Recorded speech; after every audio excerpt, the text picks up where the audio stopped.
Yes, we are live. Okay, excellent. Hey everyone, welcome to our next webinar. Asmita, please kick this off.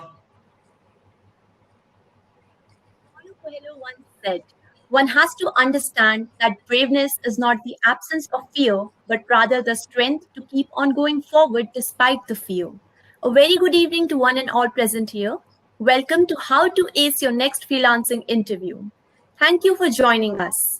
My name is Asmita and I will be the host for today's webinar brought to you by Vouch. Vouch currently helps protect payments between freelancer and their clients, which helps them to build trust faster. We have been doing a series of monthly webinars that helps freelancers. In the last webinar, we showcased 3 successful freelancers to discuss how to maintain an equilibrium between their full-time job and freelancing gigs. Today, we will uncover the secrets of cracking your next freelance interview. There are 2 elements to nailing an interview: form and substance. Form describes the outer layer of your character, your manners, your demeanor, your social skills. Substance describes the inner core of your character, your intellect, your empathy, and your creativity. If you have any questions during the session, please type them in the comment box below or the chat box. I'll bring them up during the webinar and we'll also have time for questions at the end. Now, let me take a couple of more minutes to introduce you all with the speakers for the day. Our first speaker, Aishwaryas, is a zealous content writer, editor, and proofreader holding credible professional experience in the industry of content services. She began writing since she was 7 and has been ceaselessly doing well. Welcome, Aishwarya. Thank you so much for having me. Our second speaker for the day will be Ankita Ahuja, a content writer by profession and a passionate blogger and a poet from heart. With the flair of researching the most intense topics, she has built her profile in professional content writing over the years. Welcome, Ankita. Thank you so much for having me, Rasmita. Our third speaker, Yashpal Singh, a professional commercial writer, podcaster, and a proofreader. He's quite new in the freelancing world and has a lot to share about how to crack your initial interviews. Welcome, Yash. Thank you, ma'am. Let's do a little Last but not volume check. Sorry, Ankita, can you say hello again? Hi, can you hear me? Not very loud. Can... one second. Yes, say hello. Hello. Hey, you're fine. Aishwarya? Hello. Can you hear me now? Much better. Yeah. Sorry, Asmita, go on. Yeah. Now, without further ado, we will turn the time over to Krishna. Our moderator today is Krishna Jonakatla, who also happens to be the co-founder of Vouch and has helped numerous startups flourish. Welcome, Krishna. Thank you, Asmita. That was fantastic. Looks like I'm in August company today. Ankita, I didn't know you started writing at 7. I started writing when I was 2. Aishwarya. I didn't know. Yeah, maybe I have some. Maybe I'm a child prodigy and you are not. No. But anyway, I was just trying to create a light-hearted moment. But 7, my God, what did you write when you were 7? Oh, anything and everything which came across and interested me, essays, poetry, drama, scripts, stories, novels. I mean, I was a kid, so I was exploring quite a bit, and that just grew into my profession right now. Oh my God, that's amazing.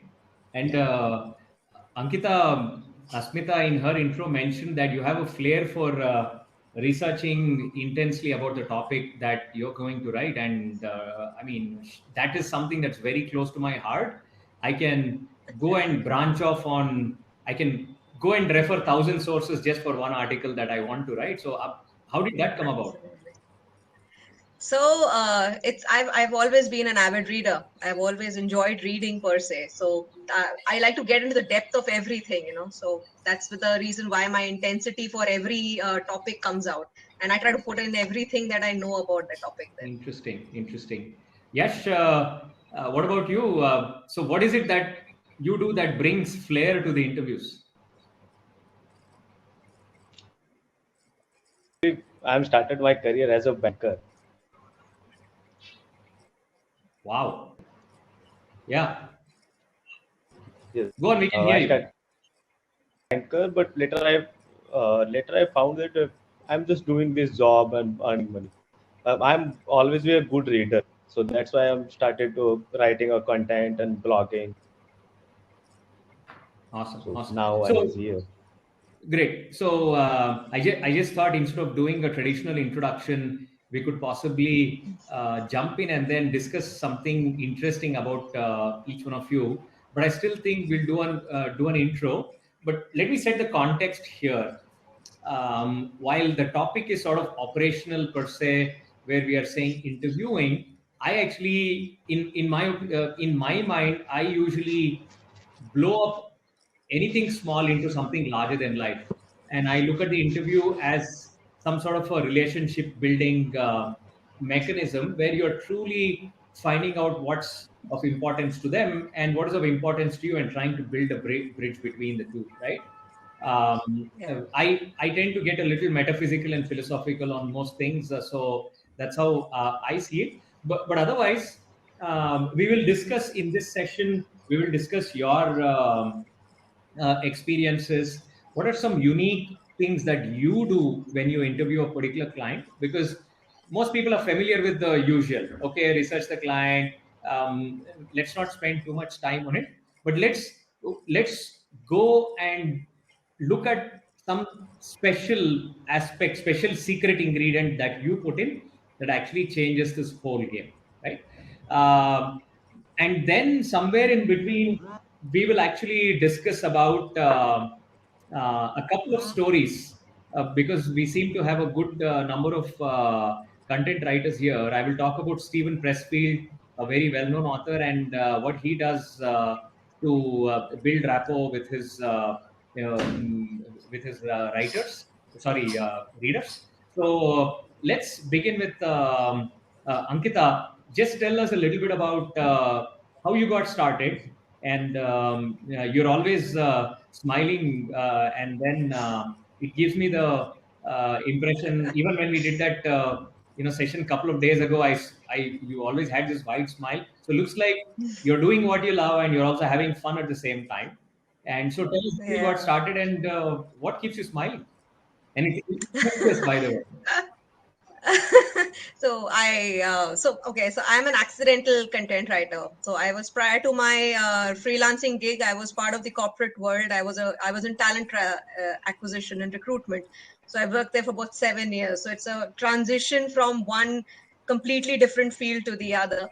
So what got me going was a chance meeting with somebody known to my husband, and then he just told me, since you're good at the language and you are so good at writing, and why don't you explore this world of content writing? I like, fair enough. And this was around 9 years ago, and that's when I started exploring it in bits and pieces, so I could get an understanding of how this field works. I had a very good mentor at that point of time, and she guided me through the entire process, and it made me realize how important it was to have somebody who is really good in that field and who can kind of walk you through that entire process step by step. But I actively started freelancing as a career just about 7 years ago.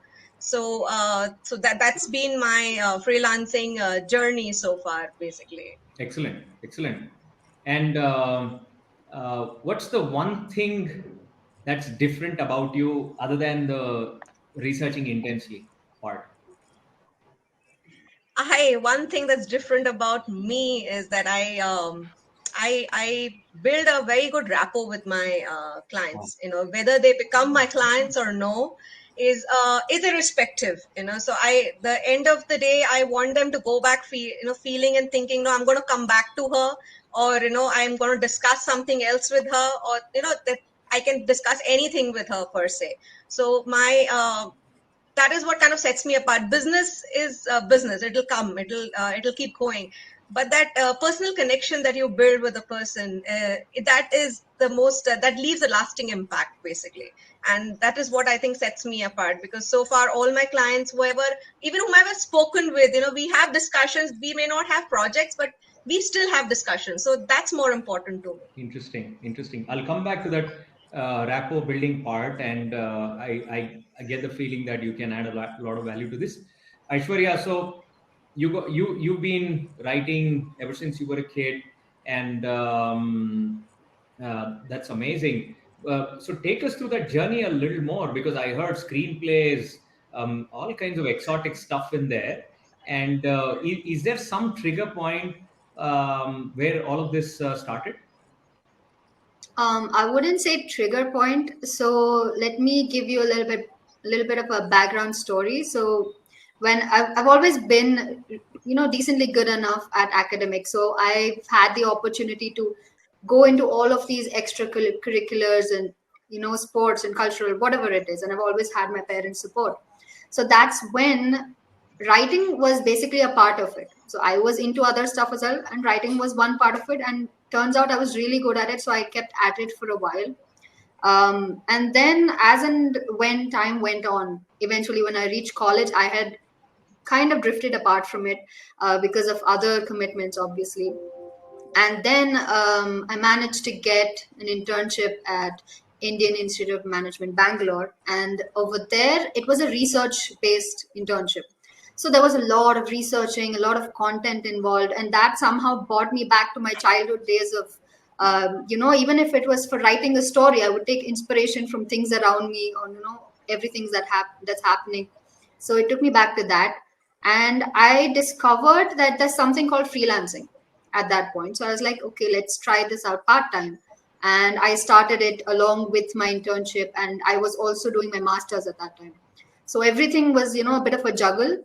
But as and when time went on, by the time I finished that internship, which was for 9 months long, I fell in love with freelancing so much, with what it was offering me, the freedom it was offering, the clients it was offering. Money is one thing, yes, obviously it's important, but there were a lot of other things which came along with it. So then, once the internship was done, I had to make a decision whether to apply for a corporate job or go for full-time freelancing. And I made a decision that time itself that I'll take this up. And it's been 3 years since then, and I definitely do not regret the decision. I have so much more plans, obviously, but I think it's good that I took this up at that point of time. Interesting. So, Yash, since you covered some of your intro, I'm going to jump right in because we are at 4:17. I think let's get to the meat of the discussion. Looking back in the last couple of years, when you try to build a new relationship or get a new client, what are some things that have worked for you, where you've been able to build a relationship instantly, or you've taken a couple of tries? So what do you see as common patterns? So how do you ace that interview with that client? What is it that you do The main thing is differently? the main thing is to be a communicate with the client, because every client will come with the problems, and the content writing is the we are providing the solution to the so the main motive is to observe the problems and write on the topics, so what he need, so the my communicate properly. Okay. Is there anything that you do? So communication is obviously important while you're working on delivering that assignment. But before you take that on, are there something specific that you do with the client? So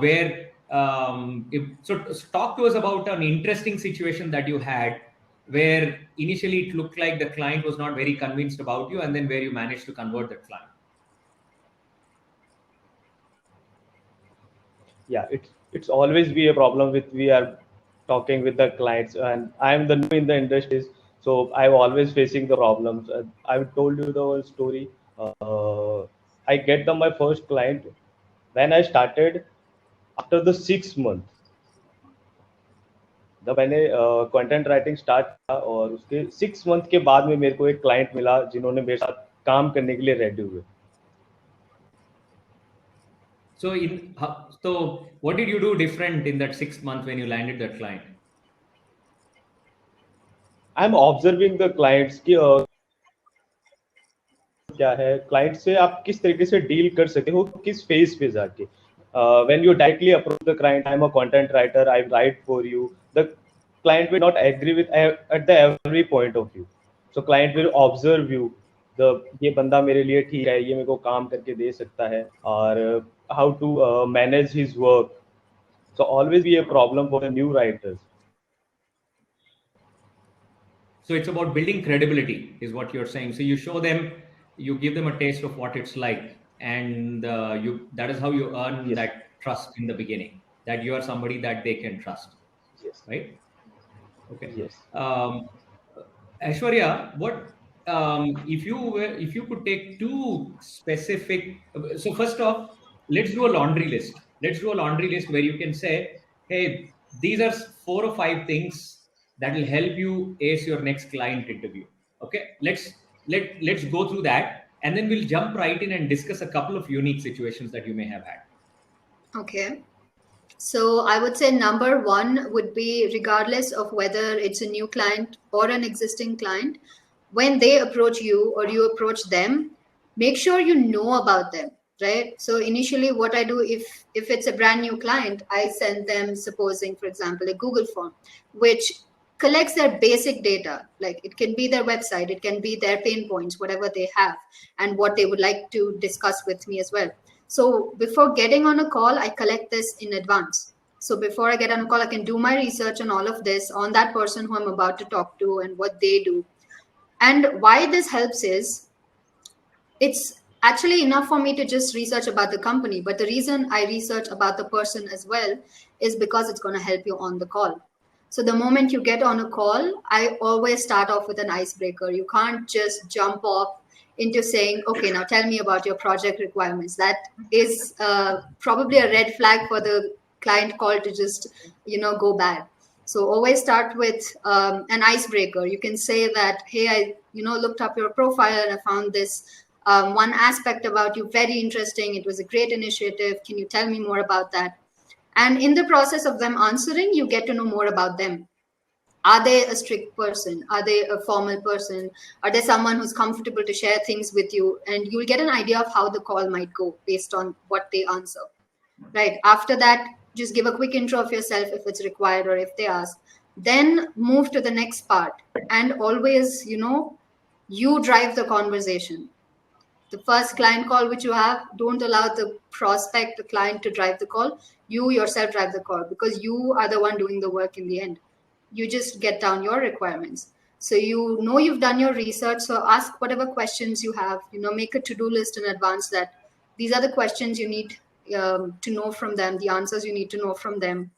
In the end, if they have any doubts, of course, they're going to ask you. But first, collect whatever you need, information, make them feel comfortable, and then close the call after that. And 99% of the time, these client calls go well in a positive manner, and you end up closing the deal. It's always worked for me. I think Ankita would agree, because I've seen her work, been following her. It's been incredible. So I think she would pretty much agree to all the points I'm saying right now. So Oh, I'll absolutely. actually pick your brain there for a sec before Ankita, you chime in. How do you? There is actually a hack, and this is a hack that smart viewers will actually pick up immediately. There is a hack to staying in control of the conversation, or rather, where you direct the conversation. Any guess what that is? Everyone would have their own hack, but I'm not sure which one you're talking about. Ankita, any guesses? No, I'm sorry. I have no guesses over here. So I have my own, but I don't know what you would be referring to. So this is a very foundational principle of conversations. And the foundational principle of conversations, where you stay in control of the person asking the questions, is the one that is always in control of the conversation, because you are the one who's actually directing that conversation every step of the way. So this is I just labeled it as a hack, because unless you label it as a hack, you don't get anybody's attention. So but trust me, when you go back and reflect on some conversations that have converted, you'll realize that if you are the one, it does two things. When you actually question, it does two things. One is, obviously, it shows the person that you are so interested, right? It's not a game. Obviously, you've done research, and you ask them that question. And when you ask them that question, your credibility is going up with every good question that you ask them. And in a way, you also stay in control of the conversation, right? So it's a number. If there are a lot of people that actually wonder, even of late, you must have seen some commercials. I forget. I think it's a deodorant commercial, and there is a panel of experts that is sitting, and then this person, this candidate appears, and they ask the candidate, okay, let's talk about your resume. And then the candidate turns around and then asks them, aapke bare mein bataiye, tell us about yourself. And the whole take on that is that the deodorant gives you so much confidence that you can actually turn the tables and actually take back control of the conversation. But that is funny. Absolutely. The weird thing is every single deal and project and job and partnership I've landed has always been this way. So where you do reverse interview, right? It's a Yes. so we are on a webinar where we want to give out not just the usual stuff, but different things that people can do. So Ankita, so I'll give it over to you. I thought I should, there was a context for it I should mention. So I think you want to chime in on what Aishwarya just said.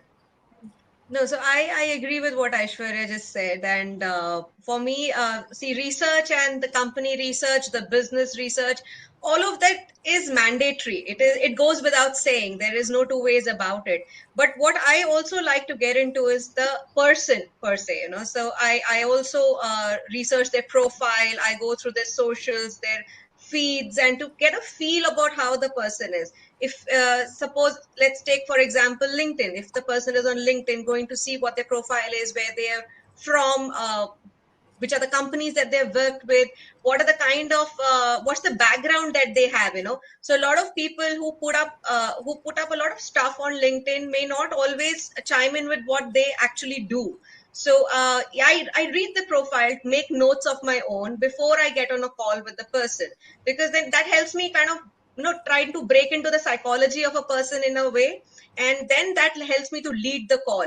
So a client interaction or an interview is like a two-way process. It is never that the client is interviewing you, you are interviewing the person as well.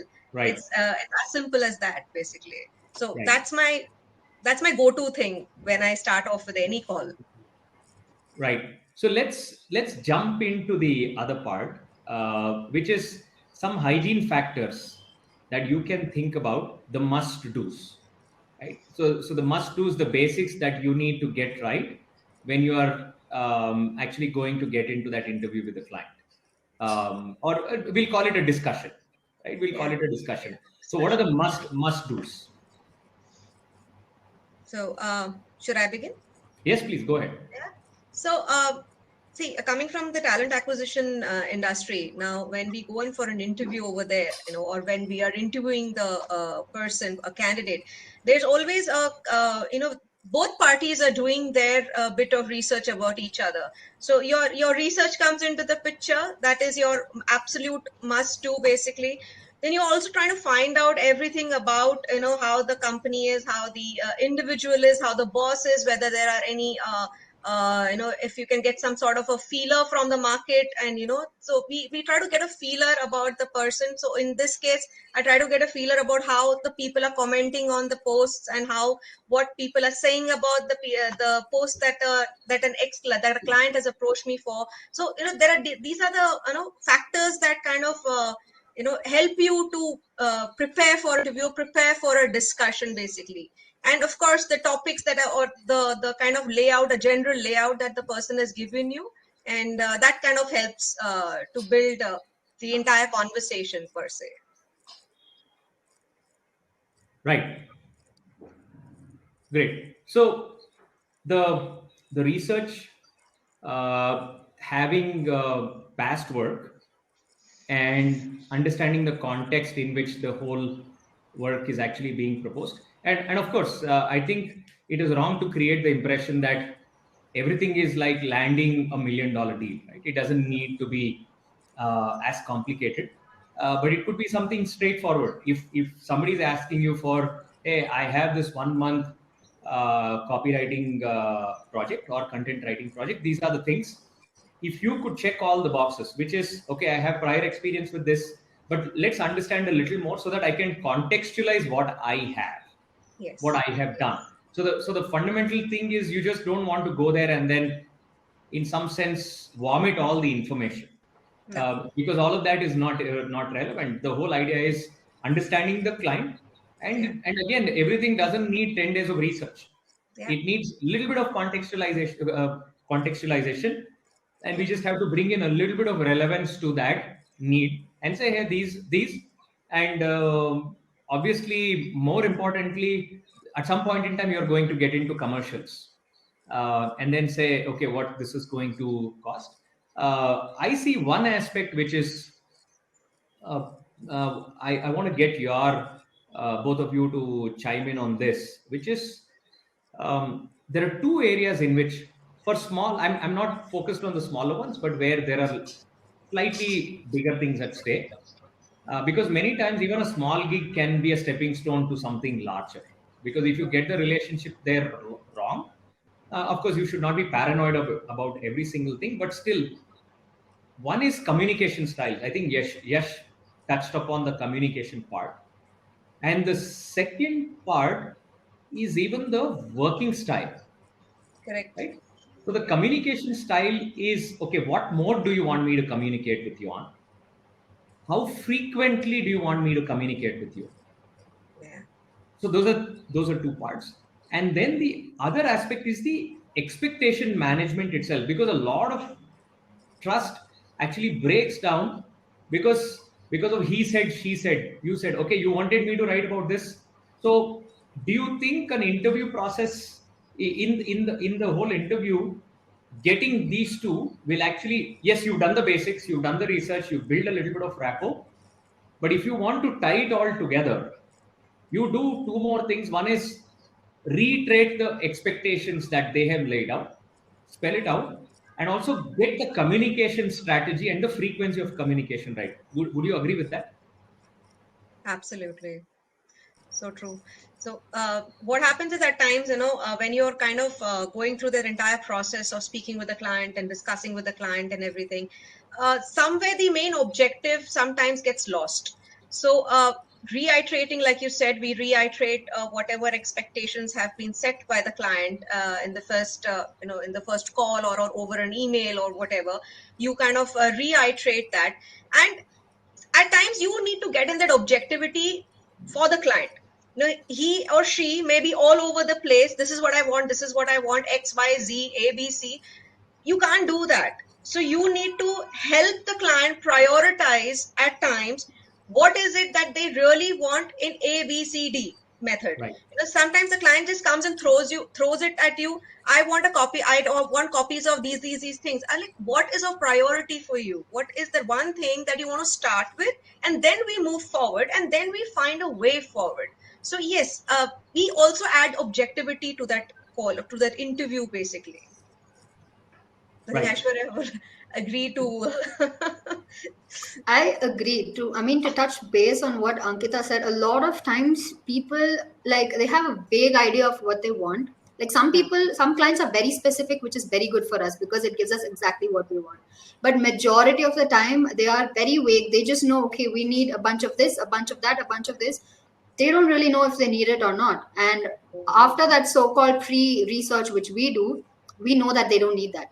And just because they're paying money doesn't mean we unnecessarily do work. I'll outright tell them, boss, I don't want your money because your content is already good.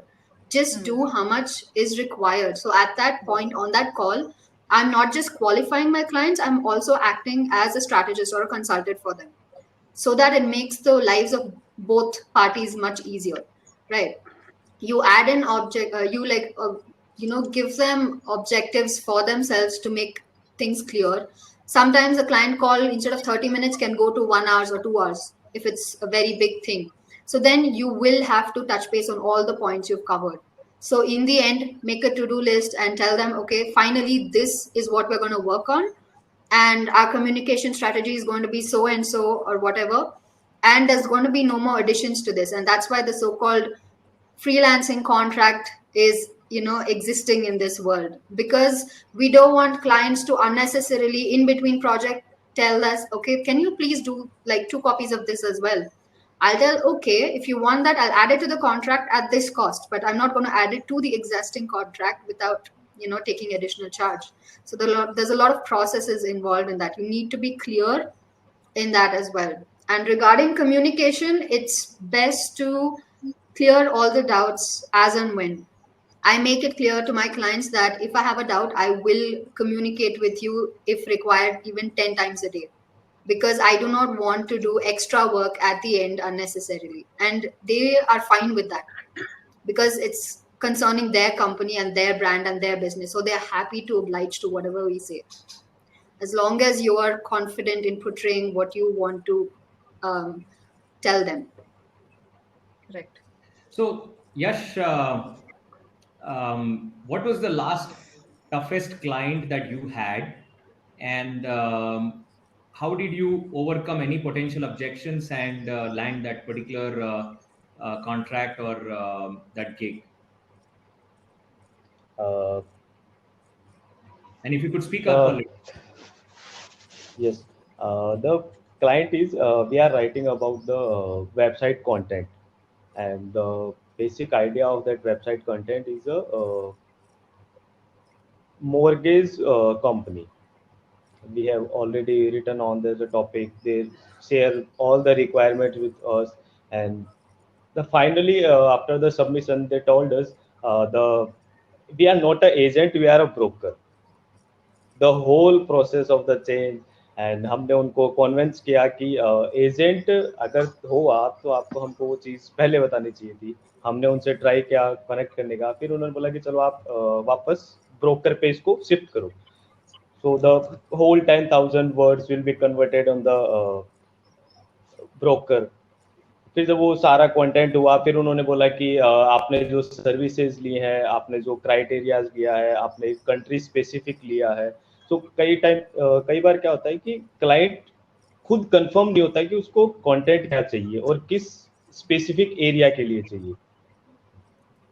Writer client हमको बोलता है कि आपको एक particular country के specific में लिखना है.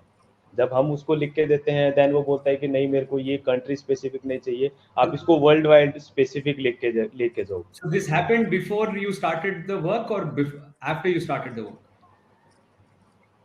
This is पहले happened हुआ when we बात. submitted the work. Oh, When we no, submit the work. तो जब मैं ये पूछ रहा था कि बहुत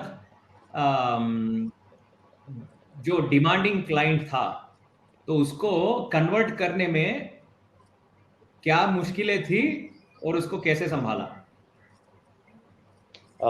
क्लाइंट वो भी सर नया ही था. उन्होंने खुद का भी स्टार्टअप किया था, तो उनको भी कुछ स्पेसिफिक आइडिया था नहीं. रेफरेंस के थ्रू हमारा कांटेक्ट हुआ. हमने जो पहले का प्रीवियस वर्क किया हुआ था उसके थ्रू हमने उनको अप्रोच किया, and he is agree to work with us, and we will submitted the draft. We will submit the 2,000 word draft, 300,000 word draft. और जब वो पूरा प्रोसेस खत्म हुआ, हमने पूरा कंटेंट उनको दिया. फिर उनके बाद में उनकी तरफ से आर्ग्यूज आने स्टार्ट हुए, प्रॉब्लम्स क्रिएट होना स्टार्ट हुई. So the main point is the barrier of the communication. when we are trying to communicate with the client will deny. He said, I am little bit busy, I will connect with you tomorrow, I will connect with you evening. So the communication barrier is the main part. Okay, so you used a referral and then use some of those links to actually and showcase some sample work. So if we don't usually view that as part of the interviewing process or how to land that, but in some sense they become inextricably linked to that. So Aishwarya, let me ask you, what's been the toughest client where, in spite of all the credibility that you had with, let's say, past work, you were not able to convince this client, and what exactly did you manage to do that you won them over?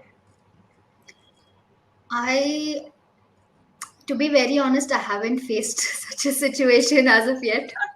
Okay. Because at least in the recent times, I haven't faced such a situation, but I can probably give you an incident in the initial days of my freelancing where I made a particular mistake and which led me to not converting the client in the end. Probably I can tell you that because that was very initial, probably 2 months into my Yeah, let's freelancing. invert the problem. Let's invert the question, Right. which is where So something that you did possibly ended up blowing the client off. right. So what happened in this case was, I think it was very similar to Yashpal's situation, that I had already started working for this client as well. Everything was fine. They had told me that this is the criteria, we will be paying you so and so, and I was fine with everything. So at that point, I didn't know there was something called as prospect qualifying or qualifying your clients. I didn't know that concept at that time. So I would just assume we had to go with whatever our client says. So I was like, okay, no negotiation, nothing. I went ahead, and they had this certain policy that we will pay you after this certain amount of time for the X amount of work you've done. So at that point, I didn't even know the concept of taking advances or, you know, upfront payments and all of that.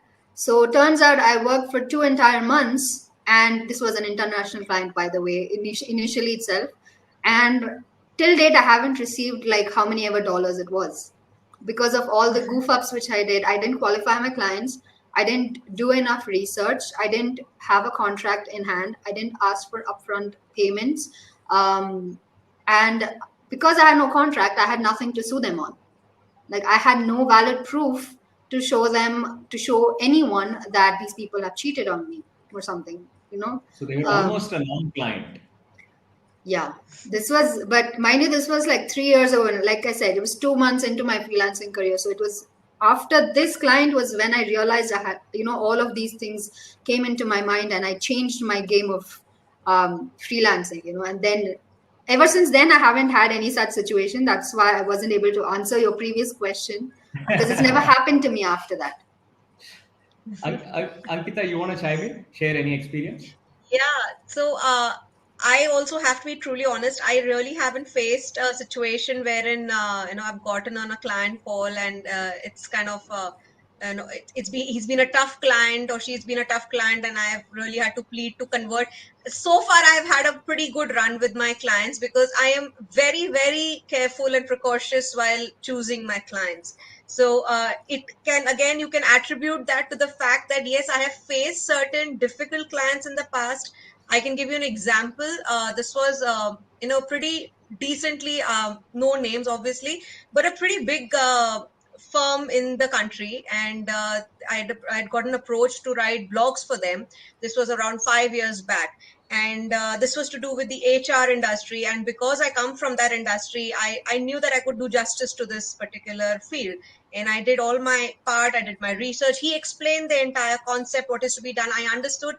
I started work, and again I made the mistake of not signing on a contract and not putting out the advance payment. And because till then as well, I had clients who we work on a trust basis basically, so I did the work, they paid me. I really never faced that kind of problem until this client came along. And then I did my work for about a month and a half. I submitted like 2 drafts, revised them. Every time I sent something, he changed the entire flow. He changed the entire directive. This is not what I wanted. I was like, I have been giving you exactly what we have communicated over the mail, over the call. Now, how else can I put this forth? And then he outright rejected my entire thing, and I'm sure he's used it somewhere because it was really intense. I kind of went online and I did check it out. Some part of it was there, but I couldn't say nix about it. I couldn't do anything about it because this is the mistake I made, and I let go of the client. I was like, I'm sorry, I can't work with somebody who has to keep changing the directive every time I submit a draft. So it doesn't work like that. So yeah, this has been a failure and a learning from that failure basically. Interesting.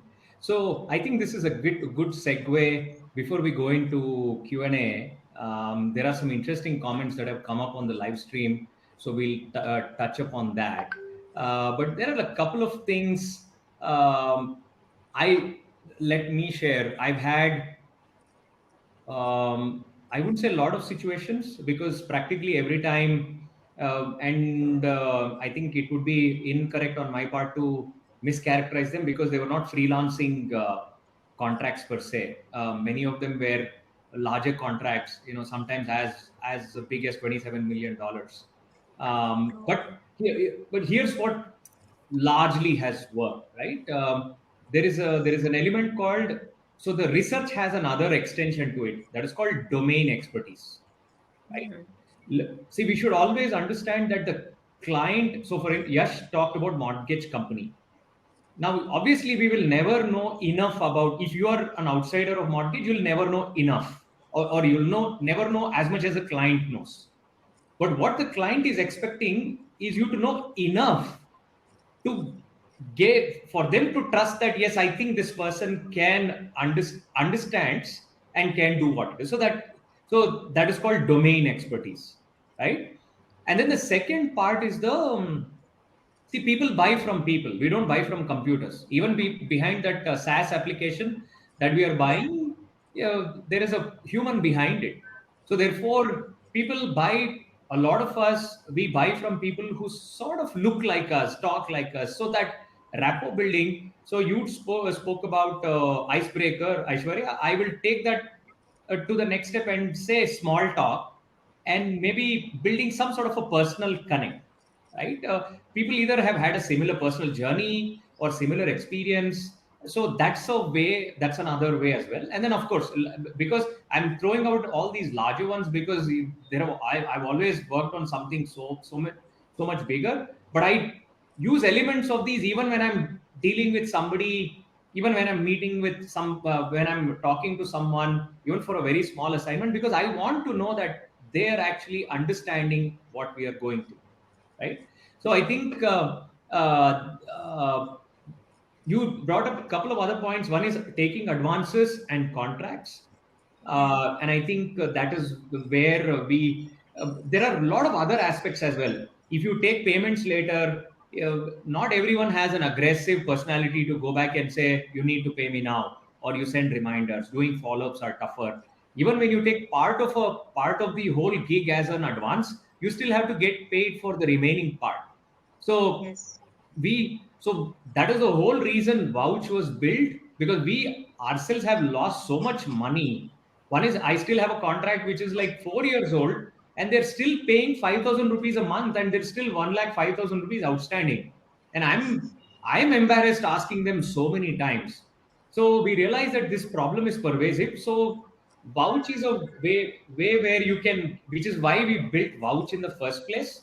Um, where asking for an advance, even a follow up, all of that becomes easier, right? So many times we go to, for example, we go to a bank and then the manager says, sir, the system's like that, I cannot do. So this is a little bit of a psychological trick at play, because you are actually saying the system is different than me. So last week we interviewed a bunch of doctors who are using our payment service, and then they're telling us, sir, I have a problem directly asking for money. But when I send it through the application, the client already sees, they're able to see that, yes, this will help me start the work. And when you have that record of contractual understanding, it helps. What it does is it keeps it friction free, right? So, which is what we built Vouch for, which is also the reason we do all of these webinars, so that people understand these problems keep recurring time and again. I think for the audience, I'll summarize some key basic aspects: research your prospect and their brand, prepare your portfolio and price, ask the right questions and determine whether they're a good fit or not, highlight your trustworthiness. So these are some key aspects that they can do.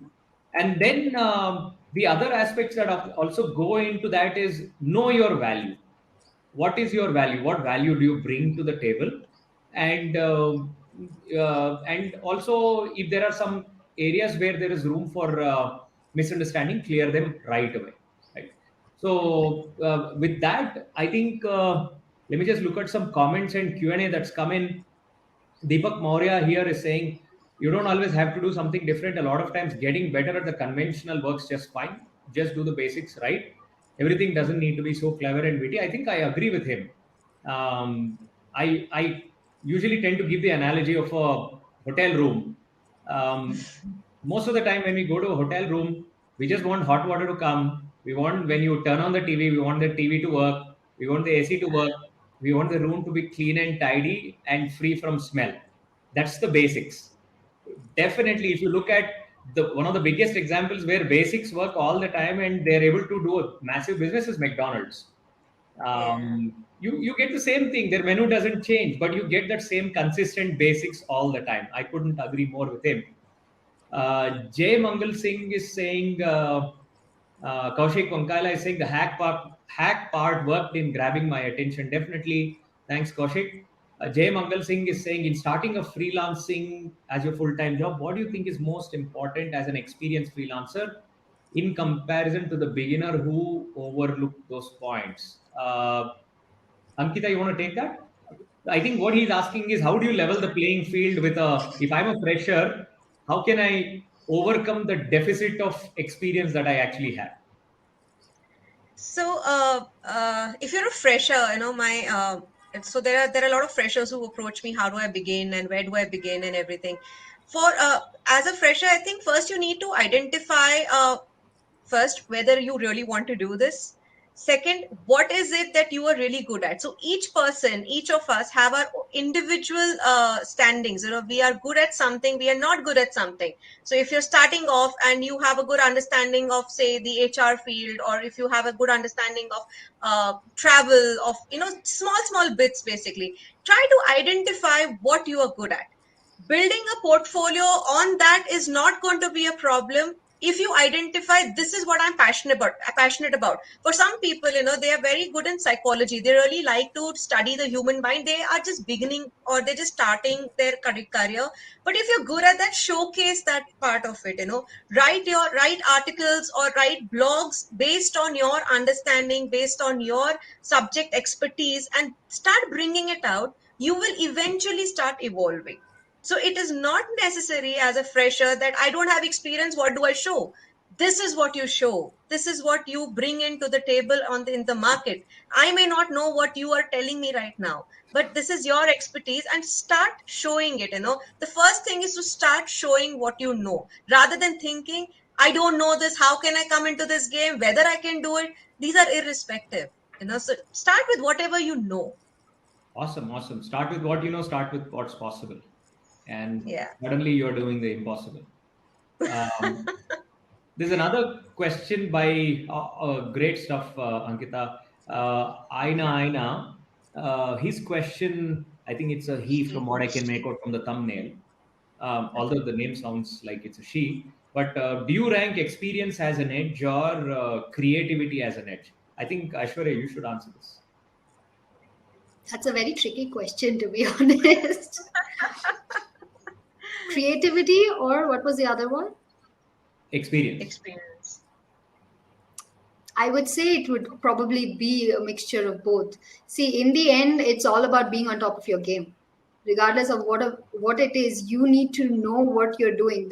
Okay, I'm not going to take names, but I know a couple of so-called experienced freelancers as well. But in certain times, they become like, a deer who's just lost in traffic light or something. Like they become directionless suddenly. That's what I say. You always have to be on top of your game, regardless of whether you're a fresher or an experienced person. Like Ankita said, do a self-analysis once in a while, identify your skill set, just work towards that in that direction. And number one would always be work on your communication skills. But because sometimes even if you're lacking a little bit in skills, communication takes you a long way. And when you actually land maybe some XYZ project, and in the process of working on that project, you make up for those lost skills because you would have earned it in that amount of time, right? So just be on top of your game, be self-aware. Just you need to know things what are happening around you. So it's probably So a I'll mixture just of both. add to that. After a point in time, you have a self. I loved the part about self awareness that you said, because see, there are people that are good at churning out consistent content. Then there are people that are good at churning out creative content, but they may not always be so they may not write 10 articles a week. There's this person who writes 10, or whatever it is, whether they develop websites or logos, they do consistent, but it does the job. But there are people who may have a sense of irregularity about them, but they're still creative. So I would say after a point in time, you have a hang of what type of person you are. Now, if you have any confusion, you can always go back and ask your clients that you work with, saying, okay, hey, did you hire me for experience or did you hire me for creativity? Right?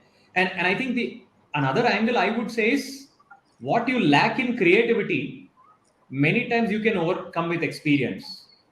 And what you lack in experience, you can also overcome with creativity. But if you're both experienced and creative, then that's an amazing combination, right? It's a deadly So combination. because being consistently creative and then demonstrating that you're so experienced at delivering that as well is a rare trait, right? Because most of the time, bringing that extra oomph to that particular project is what possibly that client is looking for. Maybe not every client is, because when the client is not wearing a label on their head and saying, okay, I'm looking for something new this time, right? So we'll go to the next. I think Jay Mangal Singh. I think we've already answered his question. There is another person, Apna web developer. He's saying this is happening because many times client will come off after delivering the projects. This will happen after reading all the frameworks and documentation. So I think yes, I think Jay Mangal Singh is possibly facing a situation that you face with that mortgage client. So we didn't get a chance to see if it was a happy ending or a difficult ending. So maybe you should walk us through how did you manage that situation and what came out of it. That should work for Apna web developer. So the point is, the client is agree with the at the end the whole the situation, because client भी इस चीज को समझता है कि writer जो कर रहा है कहीं ना कहीं पे उसमें मेरी भी मैंने भी कुछ ना कुछ गलती की है, या फिर मेरा भी कुछ कम्युनिकेशन बैरियर हुआ है इस चीज में. सो द पॉइंट इज कि आप उसको किस लेवल पे जाके आप उसको किस तरीके से कॉन्वेंस करते हैं. अगर आप आर्ग्यू में जाओगे तो आर्ग्यू में आपका भी नुकसान होगा और उसका भी नुकसान होगा. And at the time of we are new, so it's our responsibility to be a very polite with the client, और हम उसको समझाने का कोशिश करें कि हाँ आपकी तरफ से भी प्रॉब्लम हुआ है, हमारी तरफ से भी बैरियर आया है. It's all about how smartly you handle that particular situation whenever it comes up. because when we go with the argue, so it's we have totally our loss. अगर हम आर्ग्यू करने जाएंगे तो वो डिनाई कर जाएगा and he will use the our project. Interesting. So see that client. Obviously, if there are clients that are very damaging and disruptive, right? Well, obviously, in an ego fight, no matter who wins, both people lose. There's no doubt about it, right? So Correct. obviously, the whole thing is you want to avoid an ego fight, but not to get to a point where both of you lose. Now, if you see that this is a relationship that can evolve and it is a genuine misunderstanding, you just clean up. But I think you both become wiser for the next step that, yeah, sir ये अभी हो चुका है, ये misunderstanding पहुंची है हमारे दोनों के बीच में, तो अगले असाइनमेंट हम जो पिकअप करेंगे, and if you've done additional work, you should also always do best effort to get paid for that. I don't think client को खुश रखने के लिए उसके लिए हम चार्ज नहीं करेंगे, वो मैं नहीं मानता हूँ, right? Doesn't make sense. Because some clients throw a tantrum just so that you don't ask that additional money from them. उनका कुछ clients उनके लिए वो strategy होता है. I think to add to this, that's why we stressed earlier, I think Ankita and me, that it's very important to qualify your clients beforehand itself, because once we started doing that, we've never faced such a situation, right? So before even that so-called call happens, the interview call. Sorry to step in. I think there is another question on that. Maybe you should expand. Okay. So there's Itisha Jain who's asking how to have that qualifying contract. Should we have a form filled or is there something else that we need to do? Okay, maybe I can explain very briefly about the process, but it's quite important. So what at least I do, I think Ankita does as well, before even we go to the call, right? So if we go to the call, it means we've already qualified them enough that we definitely know this client is going to convert. We already know that client is going to be ours, the project is going to be ours, because we've done our work beforehand. So what you need to do for that is, initially, like I said, when you've hit up a conversation with them, whatever it may be, LinkedIn, email, whichever it is, get some basic guidelines and questions ready for yourself. Even a basic template or Google form which has their company details. What are their pain points? What are they reaching out to you for? Like, what is the exact project work? What is their deadlines? Because people have problems with time management. Some people tell, I want 2 months of work in 1 week. I'll straight away tell, no, I don't want to work with you, because that's not going to happen. And I would also ask the budget beforehand itself. I will obviously be giving my quotation later on after that call which we have, but many a times they don't have the budget which you're going to quote. So it's better to tell them before itself that, I'm sorry, your budget is quite low and I can't work with you. That's one of the main reasons. The deadlines and the budget are main pain points, and probably bonuses to even qualify your clients. And then if you feel everything is okay, you want to go ahead based upon those questions which you received, then you tell, okay, now let's schedule a call according to a suitable time, and then get on the call. And then half of your work is done already. It's very easy to convert your client from a prospect to a proper client after that basic set of questions you've received and done. So Along these with questions, Absolutely. they'll give you a lot of tangible information about how clear are they about their requirement, right? And then obviously by the time, so the question of that budget discussion only comes in when you do that call. So in the classic sales process, this is called two things: one, the client knowing what they want, and second, these so-called buying signals, right? So if you're selling something to someone, there is something called as asking for the close. So let's say you are selling a house, so you'll ask them questions such as, okay, how far, if the buyer is saying, okay, right now it is taking me 2 hours to go from that house that I'm in, यहाँ से मुझे आधा घंटा लगेगा, and so they're already visualizing what it is like to live in that house. So in a way, the client is going to ask you questions like, okay, when can we start, or what is it like to work with you? So one is, buying signals also act as a qualifier to tell you that, yes, I think this client is serious, provided that they've already given you all those elements that you spoke about, that yes, there is clarity, they know what they want, and they are somebody, I think this will convert into something serious, and that a gig will go forward. In most cases, for smaller things, it can be even, you don't even possibly need an interview. You put a form together and say, hey, please specify, and then tell us your expectations, and here's a link to pay. And in this case, I have a vested interest to recommend vouch. So you say, this is a link, and this is a standard service that I offer. In fact, we do that in vouch. In your profile, you can list that standard gig and say, okay, this is content writing XYZ, and they can start a payment and they can tell you the requirements. All of that is pre-filled for you, and you can say, okay, I've already created a gig for you. Go ahead, here's the link, and then both sides have nothing to disagree on, because it is all spelled out in black and blue.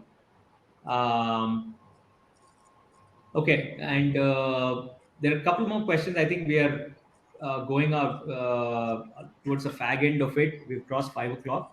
Deepak Maurya, I think it's an experienced freelancer. He has quite a few comments here. Domain expertise is what converts a skill into a sellable solution. Yes, that's great. What constitutes qualifying a client? I think you answered it, Aishwarya. Jay Mangal Singh saying, what is the standardization? What are the standardization? Okay, things that you can do in the freelancing work, not after the entire process, but right from, yeah, I would say they've already given out, they've talked about the contract, they've talked about gathering those requirements early on. There is one aspect here, I think, which can be greatly automated. A lot of people, freelancers that's come, don't do this for me, and I've not seen them do, which is, one is creating that form where you're asking some of those questions, and also having some do's and don'ts right in there, so that they can get a sense of the standardization and what's your communication style. Because if it covers 80% of the things, like Aishwarya, you said, you qualified them and they already know what to expect in that first conversation. That first conversation is nothing but a confirmation that acha, oh, okay, we will check. We both aligned with ourselves, and then therefore let's get started. If there are any questions, I'm happy to answer. Right? I See, think to that's be make. honest, in that form, I'll be very honest. Clients will give you very basic information, right? For example, they will probably tell you, okay, I need 5 blogs this month. That's it. That's not enough information for a writer to go forward with. So Yeah. what we know when we get on a call is that, okay, they want 5 blogs and it's in this industry, but further, what do they need? That we discuss on the call. What do you want the tone of the blogs to be? How long do you want it to be? Do you want it to reach a certain target audience? The problem is every client is different and their requirements are different and the way they run is different. That is why probably the process is not automated, like you said, because I think everyone has different things and we can't cater to it if we make it automated. That's why we kind no. of, there'll be a I was basic trying to Google suggest. form, but it will be, maybe we make slight changes to it depending on who the client is, but there'll be a basic form. Other than that, we do certain changes as and when required. Right. I think what I was suggesting was what I have not seen so far is anybody send me some sort of a questionnaire which can. There are 80. See, there's always an 80-20 rule to things. 80% of the things are the same. Okay, how much time do you want it? What quantity do you want? What is the intended target audience? What do you want this to say? Those kind of things. For instance, I use a tool called a message planner. In that message planner, I ask the client, when I ask somebody to write out a piece for me, I actually write out the message planner and say, hey, this is the topic that I want you to write about. These are the 5 takeaways I want at the end of it. Now, I don't necessarily have a particular size of the content piece that I want you to write about, but as long as it is well presented, covers basic aspects, this is fine. Now, what that does is it puts them at ease immediately and it gets us kick started. So, what I was saying was not, you cannot automate everything, of course. That's not the intent at all. It's a wrong expectation to have, because then it would just be an AI tool regurgitating something out of it, right? I think we'll take this last question. I think Ankita, you should answer this.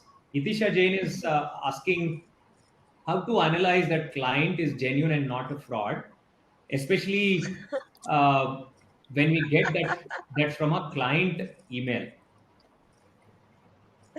Okay, so you cannot qualify whether a client is a fraud or he's genuine, not genuine, by either looking at an email or by looking at a profile. See, there are a lot of risks and a lot of give and take involved in the freelancing world. So there is nothing, there is no standard way that you can say that this person is genuine, because some people have a habit of sweet talking. They really talk well with you, they really communicate well with you, and they kind of put out their expectations, everything. But when it comes to the actual budgets, when it comes to the discussions, the negotiation, they simply vanish and you will not find a trace of that person anywhere. Now, you have got the feel and the vibe that this person is genuine because you've invested your time. But there is no way that you can actually pinpoint this one thing that can qualify whether this person is genuine or not. It is a process that you will need to kind of, that's where our qualifying rounds come in, not the rounds, but the when you qualify a prospect, you're kind of gauging what they are when you're talking to them, when you're getting the forms filled, you're trying to understand their objectives, trying to put in a perspective, get in their perspective. When a detailed discussion starts, that's when you start there's a vibe that comes in that, okay, this person is genuine, he really wants or she really wants work to be done. So if you ask me honestly, there is not one thing that you can say this person is genuine or not. So no, there isn't a standard SOP that is there available which can tell you whether it's a genuine person or not. So I think that's a fair answer. Uh, Many times when you go for the close, that somebody's willingness to put money behind where their mouth is a first smell test, right? Yeah. Which is why and there's another aspect to it. In Vouch right now we've built a couple of things. One is Vouch itself lets you can send that request and say, okay, this is great, let's get started. So that itself, if that person refuses to make that payment, right? There could be a person, genuine person. They might have some reservation, but still that should be a red flag for you, saying that this person is not willing to commit, right? So there, that itself is a filter. That's In in Vouch, we fact have. the only way. That's in fact the Yeah. So only way you could probably, if a client approaches you, does all the sweet talk, how much ever, whatever it may be, the only way which I have seen until now to find out if they're fake is when you ask them for in advance, how much ever, 50%, 20%, 100%. If they right, disagree, that's your one and only red flag which you need, because a genuine client, regardless of how much ever, okay, they might not be okay if you tell that you want 100% advance. They only, like, if you're extremely experienced, people don't have a problem. But for certain like freshers or something, it's okay, you can ask 20%. Even if 20%, if they're not ready to give, then that's a red flag right there, right? And so Correct. yeah. we built another aspect into our into the Vouch platform, which is first. So there are multiple layers. The advanced part is one aspect, but even after you start, you need to have a good working relationship with that client. How do they communicate? Are they transparent? So over a period of time, these ratings get accumulated, because it is, see, we only look at one side of ratings, which is okay, let me just rate the freelancer. No, no, no, it doesn't work that way. The Correct. client also getting rated on their operating style prevents so many freelancers also getting damaged in the process, right? Because a bad experience leaves you with a bad taste for quite some time, because there is lost productivity, there is lost motivation. So we built that. In that, you can go and check out, okay, why is this client highly rated? If this person is highly rated, why is that person highly rated? First, they pay in advance. Second, they're very transparent, clear about their terms, and they communicate well. And then they work through the entire process and also stay in contact. So there are multiple levers in which, because you advance is one part, yes, because it prevents you from getting scammed or maybe losing on your effort. But beyond that, how do you have a pleasant experience with that client? That is also important, right? So Yeah. I think Ankita, you're about to say something. No, no, that I was just going to basically chime in on that, having that pleasant experience and leaving them with a, a good feeling at the end of the day. So, when you were telling me about this, that it's the rating bit of it, it just suddenly struck me that even Urban Company has something like that. If we are rating the people, if we are rating the service professional who's coming in, the service professional is also rating the client whom they have gone to visit. Right. Because at the end of the day, they also need to have the people who are working behind the scene. They also need to have the assurity whether if the next call comes in from this, what am I up against? What Right. is the attitude and everything? So it's a two-way process at the end of the day. Whether Right. it's interview, discussion, everything is a two-way process. Everybody's rating each other. Yeah. Yeah. So I think we've had a great session. We've got some great questions. Let's do some closing comments. Yash, in closing, any comments from you? I think it's a great opportunity to connect with you, and to be honest, I learned lots of things from the you. So it's be a great pleasure for me. Thank you, Yash, for being on it. Aishwarya, some closing comments from you. I would just like to say thank you for having me. I think I've been waiting for this for quite a while, because I was excited to be a part of the panel list. In fact, we're missing one person, but I would have been very excited to have everyone on board. Thank you for having me. It was a great session, in fact. Thank you. Ankita? Thank you so much for having me over here. Like Aishwarya said, I've been super excited to be here as well, and there's so many perspectives that you've come to know, and it's been a great session on a whole. And it's thank you so much, Krishna, and thank you so much, Vouch, for having us over here. Thank you, Ankita, Aishwarya, and Yashpal, for sharing your insights. I leave you with this. There are three seminal books. One book is called How I Raised Myself from Failure to Success in Selling. The author of that book is a gentleman called Frank Betjer. It's a book unlike any other. I highly recommend. And another couple of books are How to Close Every Sale and How to Sell Anything to Anybody. Most of us think selling is a bad process, because most of the time we've been damaged by so many people making wrong promises and actually leaving us with a bad experience. But real salesmen are masters who introduce you to amazing things and deliver exceptional value. So, and there's another book called The Like Switch about about the strategies that are used by the likes of CIA and FBI. Because when you have somebody sitting across who's absolutely your enemy and is unwilling to talk to you at all, most of us, we are talking to clients who are willing to talk to us. They have a interest in talking to us. But how do you even get people who are completely opposed to you? You win them over. So that is there in that book called The Like Switch. So those are some great resources for people to refer to, not just in becoming great at acing their next freelancing interview, but also in general to become evolving in becoming great freelancers. So it was great have you all. Uh, I would say use a tool, the right tool. You cannot open a screwdriver with your hands, right? You're only going to get hurt in the process. You have the right tool, you'll open that screw in a minute. So Vouch is like that. It's a great tool that actually protects your payments, helps you build trust fast. So use Vouch and give us feedback about what we could change. We've launched a new profile section last week, and there is a web store. Freelancers can now have a web store, just like a product people can have a web store. Freelancers can have a web store where you can have your clients directly start an order or a gig with you straight from there. We will share that in a follow-up email with each one of you, and then let's keep rocking and wish you all the very best. Thank you. Thank you. All the best to you.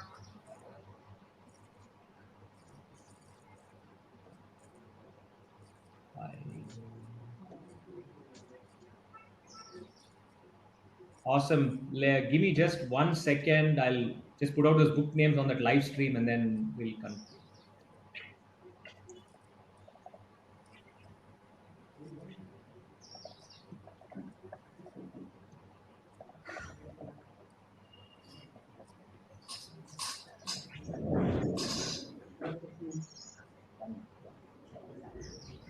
So, Ankita, Aishwarya, yes, what did you think?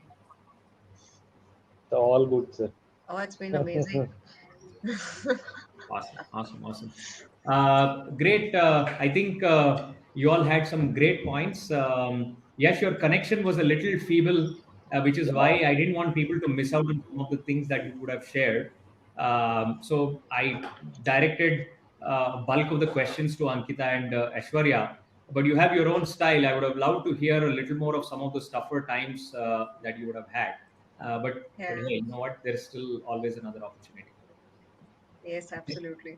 Please leave that browser window open. It'll upload your version of the video, and then it'll be out on YouTube stream shortly. Very soon. Okay. Yeah. Great. Sure. Thank you. Thank you. All right. Take care.